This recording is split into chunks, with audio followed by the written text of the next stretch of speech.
Wilson, who suffered a disabling stroke in 1975, died 1 week ago. He was 49. The drinking that forced Florence out of the group has only worsened, and after an abortive attempt at a solo career, she winds up on welfare.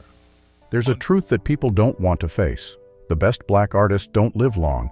They rise from the depths of suffering, reach the top with blood, sweat, and song, and then disappear like a shooting star. Is it the pressure of society, racism, and prejudice that have eroded the hearts of these young people? Is this a personal tragedy or the result of a cold system that has crushed the most beautiful souls? Watch until the end of the video to see the truth behind the deaths of 23 black R&B legends at such a young age. And do you think it was fate or the negligence of an entire industry? 23. Jesse Belvin, the quiet genius erased. Jesse Belvin was once called Sam Cooke in the dark. He didn't have flashy album covers, didn't have million-dollar contracts, but his voice, smooth as velvet and resonant like the soul of the American South, once made the entire music industry take notice. Born in Texas and raised in the heart of Los Angeles' black community, Jesse showed his natural talent early on as a teenager. He wrote Earth Angel, the immortal love song, when he was not yet 20 years old, and just a few years later. Jesse began releasing solo records, being considered a rising R&B star who could change the landscape of the American music market. In 1960, Jesse Belvin received an invitation to perform at a historic concert, the first music show in Arkansas, that allowed both black and white people to sit in the audience. It was a time when America was still very divided by race, and the show was seen as a symbol of reconciliation. That night, Jesse performed brilliantly. His voice reached the highest notes, causing the entire audience to be silent as if listening to their souls. But what no one expected was that it would also be the last time they would hear him sing. On the way back from the show, Jesse and his wife's car suddenly got into an accident. The car flipped over. Both died on the spot. But what makes the story strange is many people said that Jesse's tires were slashed, in a time when society was strongly divided by race. There were rumors that Jesse's death was not simply an accident. The manager also said that Jesse received many threats backstage before stepping onto the stage. But no one investigated, no one was prosecuted, no one dared to dig deeper. The silence after Jesse's death left fans with only regret. A star about to shine was extinguished. An artist who dreamed of making music a bridge between races died in that dream. If he were still alive, Jesse Belvin would probably be one of the greatest icons of American soul. But he left, carrying a message: sometimes talent is not enough to save a person from hatred. We can only live more kindly, more lovingly, so that no one else dies like Jesse, quietly, in the dark and forgotten too soon. 22. Jackie Wilson, the man who fell while flying high. Jackie Wilson was nicknamed Mr. Excitement because every time he stepped on stage, the whole audience was electrified. His dancing was as agile as James Brown's. His voice was so powerful that it could defeat any studio microphone of the time. Jackie was more than just an icon. He was the living embodiment of music, someone who put his soul, body, and heart on the same stage. Born in Detroit, Jackie took the music industry by storm. His hit Lonely Teardrops took him all over America. He was the brightest star before Motown exploded. But in that moment of glory, tragedy began. In 1975, Jackie was performing at a charity event in New Jersey while singing Lonely Teardrops. He heard the line, "My heart is crying." His heart stopped beating. On stage, amidst the bright lights and cheers of the audience, Jackie Wilson suddenly collapsed. Many people thought it was part of the performance, but he never got up again. The stroke left him in a vegetative state for 9 years. His assets were seized by his manager. His family was devastated by the cost of treatment. From one of the highest-earning artists in America, Jackie became a forgotten name on a hospital bed. No singing, no lights, no one to hear him anymore. When he died in 1984, his funeral was quiet, without an orchestra, without the proper tribute to a man who shaped 20th-century soul music. The most haunting question is, why did a great artist like Jackie Wilson, who inspired Elvis Presley, Michael Jackson, and Prince, die in such silence? Is it true that society only knows how to elevate artists when they can sing, dance, and bring in revenue? Jackie Wilson is more than just a name. He is a shining example of how the industry can lift people up to the sky, then abandon them when they fall. His story is a powerful reminder: if you admire someone, don't just applaud them when they're still standing. Cherish them when they're at their weakest, most alone, and if you can, Be kind, because someone like Jackie Wilson once fell into the abyss while he was flying high. 21. Zilla Mays, the voice buried by silence. Zilla Mays was once called the Queen of the Night in Atlanta. Not because she sang sad songs, but because she was the warmest voice that came out of the old wooden radios in black housing complexes every night. Born in 1931 in Atlanta, Georgia, Zilla grew up in a poor but musical family, the daughter of a minister. She learned to sing in the church choir. By the age of 20, she was one of the first female R&B singers in the South to have an official recording released on local radio. It was a time when black women had little chance of getting on the air, much less being DJs or music hosts. But Zilla broke all those limits. Her voice, warm, deep, like a lullaby for grown-ups, made listeners stop in the middle of the night just to hear her whisper a blues song. Zilla's peak came around 1955 when she was both the first female DJ in the South and a sought-after R&B star in clubs big and small. Strangely, however, after the age of 29, Zilla seemed to disappear from the scene. No new tours, no new releases, not even a familiar voice on the radio. Those who knew her say that Zilla was informally fired after a quiet dispute with the management of the radio station where she had made her name. Some say she was silenced for her pro-racial comments on the airwaves. There were also rumors that an unplanned incident backstage led to her being banned from the industry, which was very conservative. A former colleague later recalled meeting Zilla at a small church in suburban Atlanta. She sat quietly in the back row, unrecognizable. When asked why she didn't return to music, she simply smiled, then quietly retreated to the sound of church bells. No one knows what happened, but her disappearance is a puzzling crack in the history of Southern R&B. Zilla Mays didn't die young. Her career did. It was buried in a silence that no one spoke up for. No one explained. No one protested. To many music lovers, hers was the voice that comforted them on their loneliest nights. But to the world, hers was a name that history chose to forget. If you've ever heard a voice that made you feel heard, embraced, then you know what it's like to lose Zilla Mays. Never let society silence someone just because they dare to say the right thing, and if you have a voice, use it to protect those who have been silenced. 20. Johnny Ace, a star dies in his lyrics. Johnny Ace was called the fragile prince of R&B. He wasn't known for his catchy dance moves or dramatic stage presence. But when Johnny stepped up to the microphone, the audience fell silent. His voice was soft as velvet, tinged with sadness, as if he were always singing to someone who had passed away. Born in 1929 in Memphis, Tennessee, Johnny joined the Navy, then returned to become part of the first wave of R&B that shook the American South. His song, Pledging My Love Tender, full of longing, took him from an unknown artist to an overnight star. But it was at that moment of brilliance that fate knocked. On Christmas Eve 1954, Johnny performed with Big Mama Thornton in Houston, Texas. The atmosphere backstage was filled with alcohol, cigarettes, and loud laughter, but something was very strange. Some say Johnny had been drinking more than usual. Some of his close friends told him to take a break, but he just laughed. He pulled a pistol from his jacket pocket and started toying with death. His manager yelled at him to put it down, but Johnny just muttered, "It won't go off. Watch." The shot rang out. The room fell silent. Johnny fell to the floor, blood soaking into his newly tailored suit. He died at the age of 25, on a night when the world was singing hymns of peace. The incident was ruled an accident. No one investigated, no one pressed charges, but for fans, it was a shock that shook the belief in the immortality of young R&B stars. What makes Johnny Ace's death haunting is not just his carelessness, but the fact that he seemed unaware of what he had achieved. He could have been a real rival to Nat King Cole or Sam Cooke, but instead of going down in history as a living monument, he became a symbol of the pain of losing youth. Sometimes, fragility lies not in talent or destiny, but in the brief moment when you think you can't lose it all. Johnny Ace lost everything in a moment of carelessness. Remember that, and live slowly. Be kinder, especially when you are at the top, because no one knows if they are singing the last chapter of their life. 19. Little Willie John, the fire that was imprisoned. Little Willie John was a powerful singer in a small body. He was less than 5'6", but when he sang, the whole audience seemed to be lifted by an unstoppable force. Born in Arkansas in 1937 and raised in Detroit, Willie was a musical prodigy. He started singing in church, then quickly moved to bars and recording studios when he was just a teenager. His song Fever became a national hit before Peggy Lee made it a legend. It was at that time that Willie was at his peak, one of the most sought-after R&B artists in America in the mid-1950s. But his road to the top was also full of dark corners.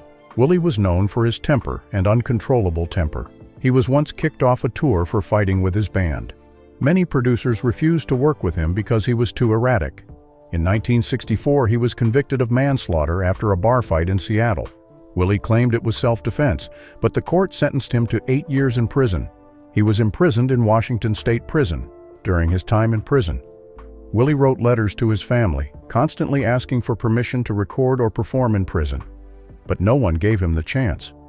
In 1968, the news that Willie John had died in prison at the age of 30 shocked the music world. Authorities recorded the cause as pneumonia, but no thorough investigation was conducted. His family was always suspicious. Some of his fellow inmates later said that Willie had been mentally depressed for a long time, sometimes coughing heavily and fainting, but no one took him to treatment. An artist who had rocked Motown studios now died quietly, without a band, without a funeral, without a proper farewell. Little Willie John's death was not just a personal tragedy, it was a symbol of how society crushes talent that doesn't fit the mold. If anyone needed a second chance, it was him. But the world didn't wait, and he was gone, taking with him one of the most powerful voices of early R&B. Be kinder to imperfect people, because sometimes they have the fire that makes music burn the brightest. Willie doesn't need pity. He just needs to be remembered as a genius who never got to heal. 18. Otis Redding, the soul that didn't get to fly. Otis Redding was once known as the voice of Southern soul. No one could sing a love song with the urgency and torment he did. Each line was a final confession before parting, as if he knew he didn't have much time. Born in 1941 in Macon, Georgia, Otis started as a stagehand, carrying equipment for the band. But one day, when the lead singer was absent, he was given the microphone, and in just one song, Otis stunned everyone. From there, he was on a path of no return. Hits like Try a Little Tenderness and These Arms of Mine made Otis a true star. But that was just the beginning. In 1967, he recorded Sittin' on the Dock of the Bay, a very different song from his usual style. The song was quiet, thoughtful, and had the sound of someone looking down the road. After the recording session, Otis told friends that he felt like he had said everything he needed to say, but no one understood what he meant. 3 days later, Otis boarded a plane to perform in Wisconsin. The plane crashed into Lake Monona just minutes before landing. The entire band died on the spot. Otis died at the age of 26. The last song he recorded, Dock of the Bay, was released posthumously. It became the biggest hit of his career, but he was not there to see it reverberate around the world. Otis was said to have a premonition of death. He changed the way he wrote songs, spoke more about fatigue, about things he had not done. Some friends said he was unusually quiet in his final weeks. It was as if he were preparing to leave this life. Otis Redding was more than just a singer. He was the voice of the black souls left behind. He put emotion before technique, pain before stage presence. And then, when he flew highest, he fell, taking the blossoming dreams of a new generation with him. Otis's story is a reminder that talent does not need to live long to become great, but society needs to be more vigilant in preserving them while they last. Love, cherish, and be kind to those who silently bring light to the world, because no one knows when they will be gone, and their last song may be the goodbye you never get to hear. 17. Rudy Lewis, the voice that never completed. Rudy Lewis was the quiet soul of the Drifters, who was known as the bridge between the dark and the light. Born in 1936 in Philadelphia to a working-class family, Rudy grew up surrounded by cigarette smoke, churches, and cold nights. He sang gospel from a young age and brought that sacred quality to every recording he made. When the Drifters lost lead singer Benny King, many thought the band would break up. But then, Rudy walked into the studio, and with just one audition, he stunned the entire crew. From then on, he became the main vocalist in the group's next golden age. The songs Up on the Roof and Some Kind of Wonderful have a gentle and lonely breath that is very typical of Rudy, but behind the spotlight, he is a private, quiet, and wounded person. Rudy struggled with homosexuality in a society that discriminated against him. He also struggled with drug addiction, although few people knew about it while he was alive. Colleagues recall that Rudy always smiled softly, spoke very little, and often retreated to his hotel room alone after each performance. The night before the recording of Under the Boardwalk, one of the band's most important songs, Rudy asked to leave early because he was feeling tired. The next morning, he did not show up at the studio. His roommate found him lying motionless in bed, eyes half closed, a pill in his hand. His death, at the age of 27, was ruled an overdose, but no one knew whether it was an accident, depression, or deliberate action. The most painful thing, the song he was about to record was eventually given to another member to sing instead. The recording became a huge hit, but Rudy never got to sing the first verse, which he had practiced in the hotel mirror. Some people spend their whole lives preparing for a moment, only to be taken away by fate just one night before. Rudy Lewis's story is not just a sad death, but a reminder: cherish the quiet people around you, because not everyone knows how to ask for help, and sometimes a gentle inquiry can save a voice forever. 16. Florence Ballard, the Queen dethroned at her coronation. Florence Ballard was the founder of the Supremes, one of the greatest girl groups in Motown history. But in the public memory, she is a forgotten person. She is the girl pushed off the stage before the lights could shine. Born in 1943 in Detroit, Florence grew up poor. Her father died early, and she used music as an escape from her miserable life. When she was only 15, she met Mary Wilson and Diana Ross. They formed the Primettes, the predecessor to the Supremes. Florence was the one who named the group. Her powerful voice was the centerpiece of the group in its early days. But when the group was signed by Motown, the spotlight gradually shifted to Diana Ross. Berry Gordy, Motown's boss, wanted Diana to be the only star. Florence was pushed aside. From the lead singer to the backbencher, she reacted violently, drinking frequently, arriving late, and clashing with the other members. After an erratic performance in 1967, Florence was fired from the group she had created. From there, her life went into free fall. Her solo contract failed. She lived on welfare. Her house was foreclosed. She sued Motown but lost. Those who had heard her sing no longer heard her name on the radio. In 1976, Florence Ballard died of a heart attack at the age of 32 in a small hospital in Detroit. She left behind 3 children and a silent pain that no one could wash away. People often refer to Diana Ross as the uncrowned queen of Motown, but no one knows that the throne was built by the voice and tears of Florence Ballard.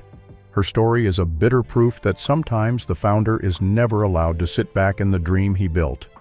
Be kind to the people who helped you get started. Don't let the world praise one and forget the other, because every success has the shadow of those who were pushed back into the background. And sometimes, they are the reason the stage exists. 15. Billy Stewart, the man who broke all the rules of music. Billy Stewart was more than a singer. He was a soul breaker. They called him the Fat Lion of Chicago, someone who could turn any song into a personal statement by repeating a word 3 times. Born in 1937, raised in church choirs, Billy didn't have the looks of a star. He was fat, spoke fast, and sang without a pattern. But when he opened his mouth, the audience fell silent. I Do Love You and Sitting in the Park were 2 classic love songs that once burned up radios. Billy's peak talent was revealed when he dared to do what no one else did: turn the classic Summertime into a monologue with a voice as fast as a machine gun. He hummed, repeated words, and emphasized as if he were playing a drum with his throat. The recording became a phenomenon. The experts were amazed, but just as the peak was coming, so was fate. On January 17, 1970, Billy and his band were on their way to a gig in Columbia, South Carolina, on the highway. His car lost control and plunged into River Road Lake. Billy and 3 other members died instantly. There was no warning, no alarm was sent. Just hours earlier, Billy had called home to talk to his wife, asking for more milk for the baby. Some say the truck was overloaded. Others say the driver lost control in the rain. But for music lovers, the reasons are less important than the loss. Billy Stewart disappeared before the world could fully understand who he was. He was more than an artist. He was a reminder that daring always comes with risk. But without people like Billy Stewart, soul music would never have the independent color it has today. Embrace the differences. Live life to the fullest. And don't forget, sometimes the ones who make the biggest impact are the ones who don't follow the beaten path. 14. Sam Cooke, the prince who fell in the dark. Sam Cooke is the Prince of Soul, who paved the way for a generation of black artists to enter the mainstream. Born in 1931 in Mississippi, Sam grew up poor, the son of a pastor. He began his career in the famous gospel band, the Soul Stirrers. But it was when he turned to secular music that Sam truly shone. You Send Me, Wonderful World, and Cupid are love songs that make people love, miss, and ache like no one else has ever sung them before. But Sam wasn't just a singer.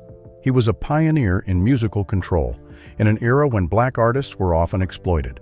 Sam founded his record label, recruited singers, copyrighted his music, and stood up for his peers. He didn't just want to sing, he wanted to change the system. In December 1964, Sam Cooke was shot to death at a cheap motel in Los Angeles. Police concluded that he was drunk, attacked the receptionist, and was shot in self-defense, but conflicting accounts, and Sam's injuries raised suspicions. Some witnesses claimed he was tricked, robbed, and then killed to cover up the evidence. His family didn't believe the verdict. His friends didn't believe the autopsy report. But the case was closed quickly, as if the great voice had never existed. Sam Cooke's death shocked the black community. A man who had just raised money for the civil rights movement and was preparing to release A Change Is Gonna Come, his life was cut short suddenly and mysteriously. The song would become an anthem for change in America. But Sam was no longer around to hear it played in the main square. Sam Cooke died fighting, and no one fought like him with music, dignity, and the desire for freedom. Live as he did, dare to stand up, dare to dream big, and dare to pay the price for what you believe is right. Because not everyone dies in silence. Some, like Sam Cooke, continue to sing in our hearts forever. If you have listened this far, perhaps the music in you never died. You have just passed through 10 souls who stirred an era, but were eventually swept from popular memory by the oblivion they did not deserve. Do not leave this journey, because each next minute will bring you closer to the buried dead, the secrets no one dares to tell. But ask yourself, is our belated honor today the saddest thing an artist can receive after death? 13. Frankie Lymon, the kid left behind in the spotlight. Frankie Lymon was the first teenage star of R&B. The 13-year-old boy once stunned the whole of America when he asked the innocent and bitter question, "Why do fools fall in love?" Born in 1942 in Harlem. Frankie grew up in a poor neighborhood, where music was the only way to escape the dark alleys. He joined the teenagers and quickly became the center of attention. The spotlight came too soon, but the price to pay was losing his childhood, losing direction, and losing himself. After the group disbanded, Frankie went solo. His fame faded, while the pressure continued to weigh heavily on his small shoulders. He tried drugs at the age of 15 just to forget the feeling of no longer being called a child prodigy. Every time he tried to come back, Frankie was rejected by the coldness of the music market. In 1968, just days after signing a contract to return to performing, he was found dead in his grandmother's bathroom from a heroin overdose. He was just 25 years old. Frankie brought laughter to a generation, but fell silent just as his voice was ripe. Never call a child a legend if you are not willing to help him become a decent adult, because there are lonelinesses that cannot be healed by clapping. 12. Donnie Hathaway, the lonely soul of soul. Donnie Hathaway is a gentle whisper in a noisy world.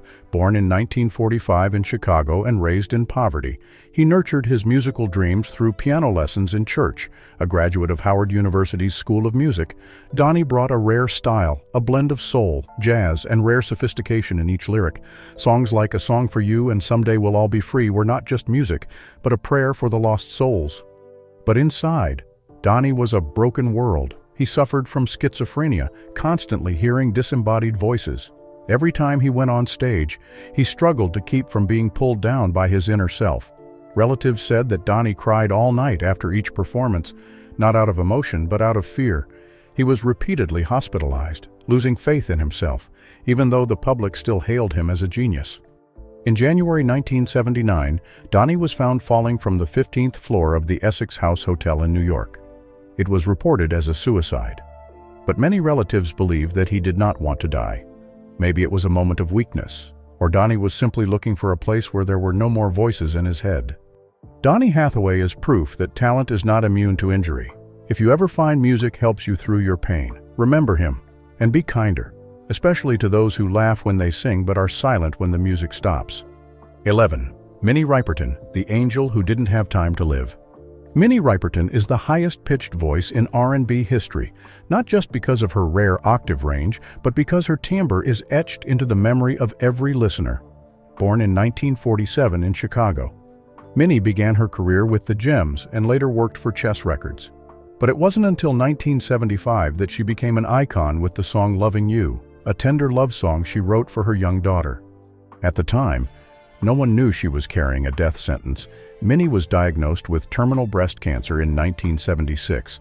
Doctors said she had only a few months to live, but instead of running away, Minnie continued to perform, record, and fight tirelessly for cancer awareness in Black women, a topic that was largely avoided at the time.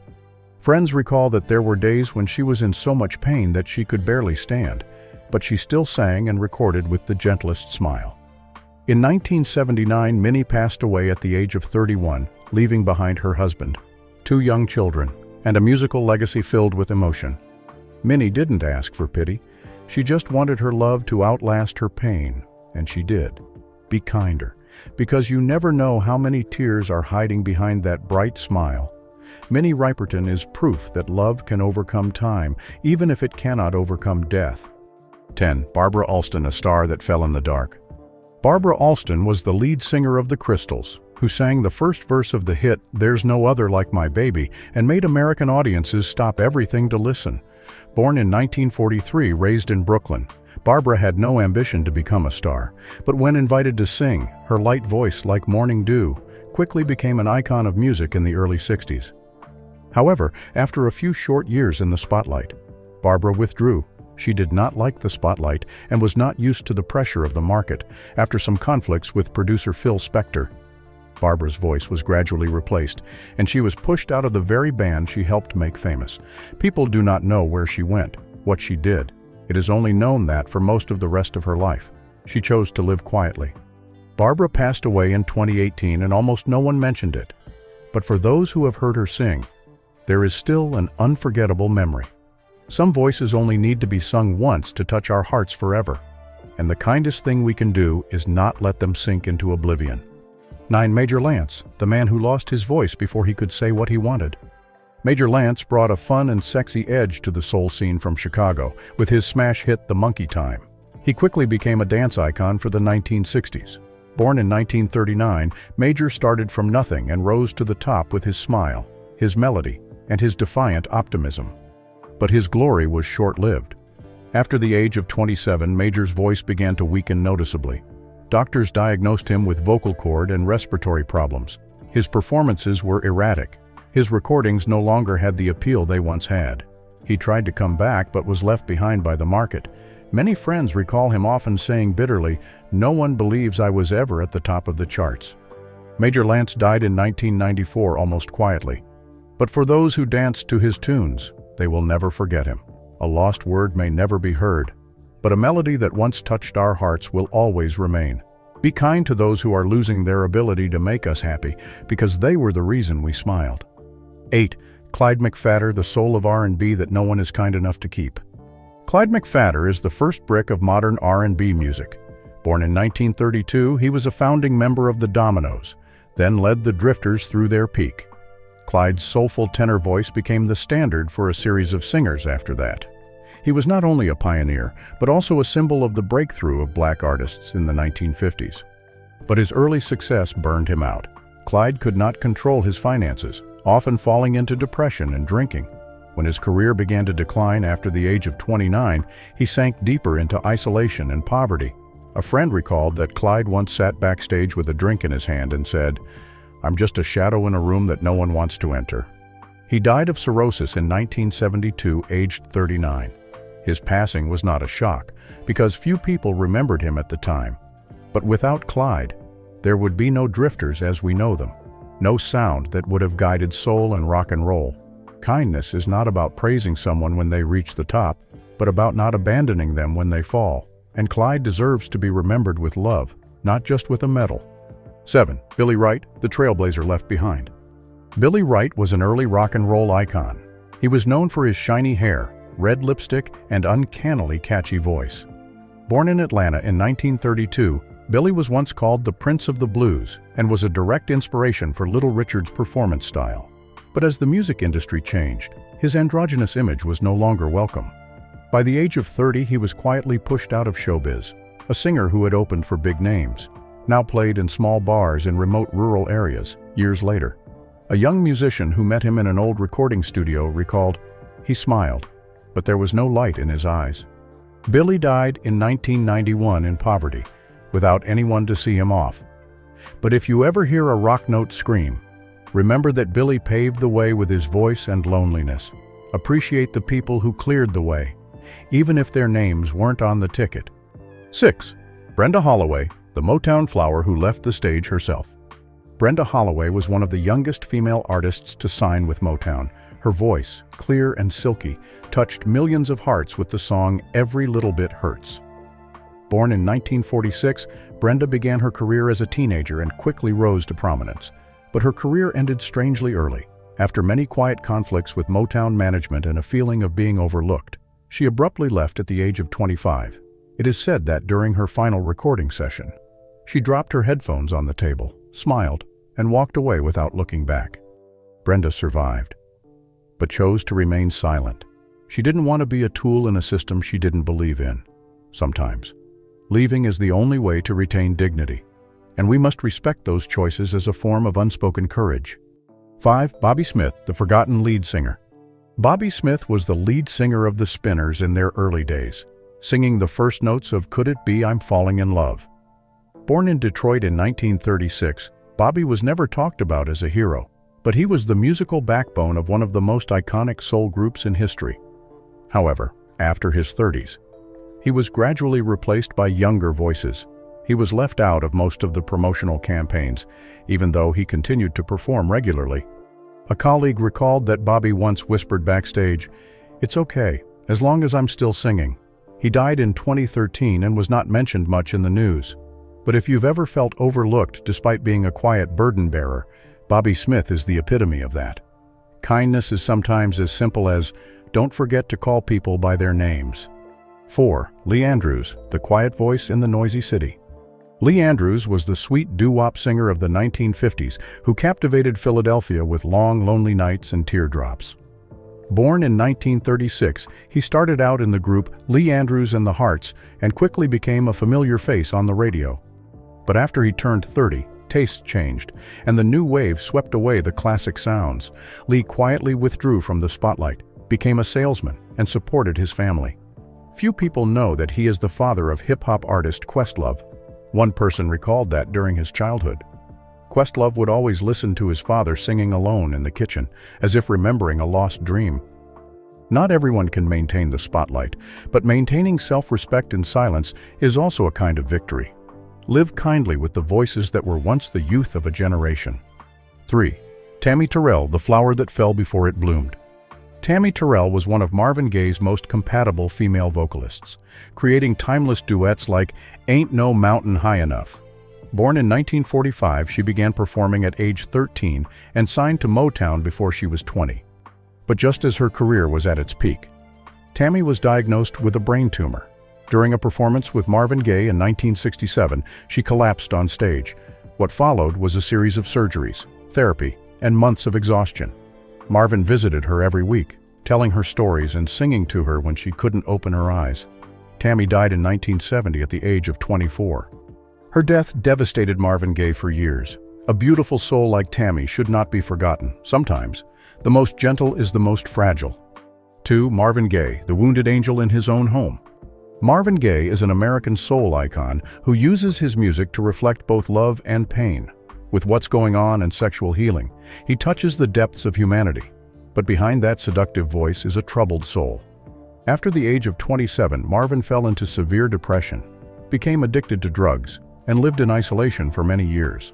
Relatives said he often cried alone in the studio, writing hundreds of pages of a diary that no one could read. In 1984, after a fierce argument, he was shot and killed by his father just one day before his 45th birthday. Marvin's death is not only a loss to music, but also a reminder of family wounds that will never heal. Be kind, because you never know how many times someone's heart has been broken in silence. 1. Don Drummond, the isolated genius among the silent trumpets. Don Drummond was a brilliant Jamaican trombone player, a founding member of the Skatalites. Born in 1932, he was considered a musical genius who could turn ska melodies into emotional experiences. But Don suffered from severe schizophrenia, often having uncontrolled behaviors. He was confined to a mental hospital after being accused of murdering his girlfriend. Singer Margarita Mahfood, in his final years, he composed constantly, writing music from memory without an instrument. Don died in the hospital in 1969. The cause is unclear. There was no grand funeral. There was no farewell from the music industry. He had changed. Some geniuses don't need to be understood. They just need to be accepted and loved. And sometimes, a soul is too delicate to live alone in this world. Many of the artists on this list died not because of a lack of love, but because no one knew how to love them properly. They don't need praise after death, but understanding while they are alive. Stop labeling other people's pain as right or wrong, and start listening with your heart. Thank you for taking the time to listen to stories that seem to have been forgotten. If any of these legends have touched your memory, please like, share, and leave a note of gratitude in the comments, because sometimes a line is enough to keep a soul.